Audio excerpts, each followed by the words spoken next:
महाराष्ट्राचे गृहराज्यमंत्री नामदार योगेश्वर कदम यांच्या माध्यमातून खेड तालुक्यातून कांदोशी, होंबरी, सवेनी, आस्थान आणि मुसाड अशा 5 ठिकाणी नद्यांचा गाळ काढण्याचं काम हाती घेण्यात आलं होतं.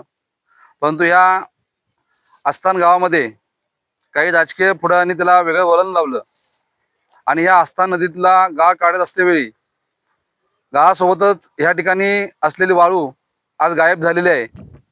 आणि ह्याची संपूर्ण चौकशी जलव्यवस्थापन कमिटीचे सदस्य म्हणून होणाऱ्या मीटिंगमध्ये आम्ही नक्की लावणार आहोत. आणि या ठिकाणी आमच्या शेतकऱ्यांचं मोठ्या प्रमाणात या ठिकाणी नुकसान झालेलं आहे.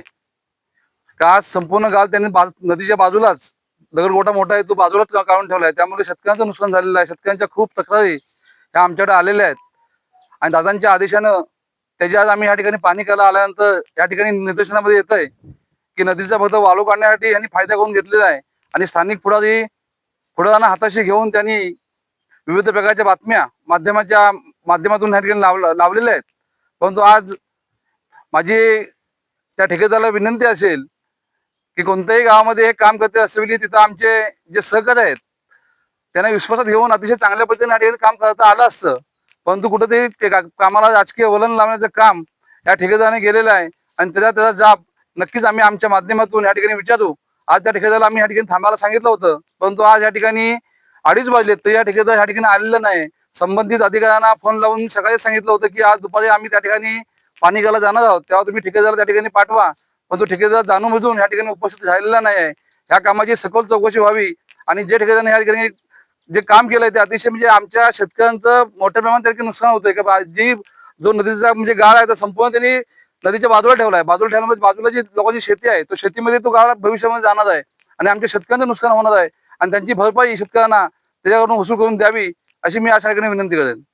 इथे श्रेयवाद घेण्याचा प्रश्नच येत नाही. या खेड तालुक्याचा विकास रामदास भाईंच्या माध्यमातून आजपर्यंत झाला. त्याच्यापुढे योगेश्वर अतिशय चांगल्या पद्धतीने काम करत आहेत आणि ती कुठं आमच्या मित्रपक्षाला बघवत नाही.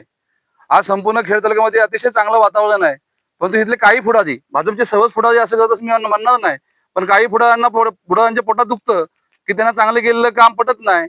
आज दादांच्या माध्यमातून ज्या वेळेला ह्या 5 नद्यांचं गाळ काढण्याचं काम हाती घेतलं तर त्यांना आमचं नाव घ्यायला लाज वाटते का? आज दादांच्या माध्यमातून अतिशय चांगली कामं या तालुक्यामध्ये होत आहेत, तरी सुद्धा त्यांचं कुठलं काम आलं की मीच आणलं, माझ्या माध्यमातून आलं. प्रत्येक वेळी या ठिकाणी असंच बोललं जाते. त्यावेळेला कुठं ना कुठं ते आज हे नदीचं गाळ काढायचं काम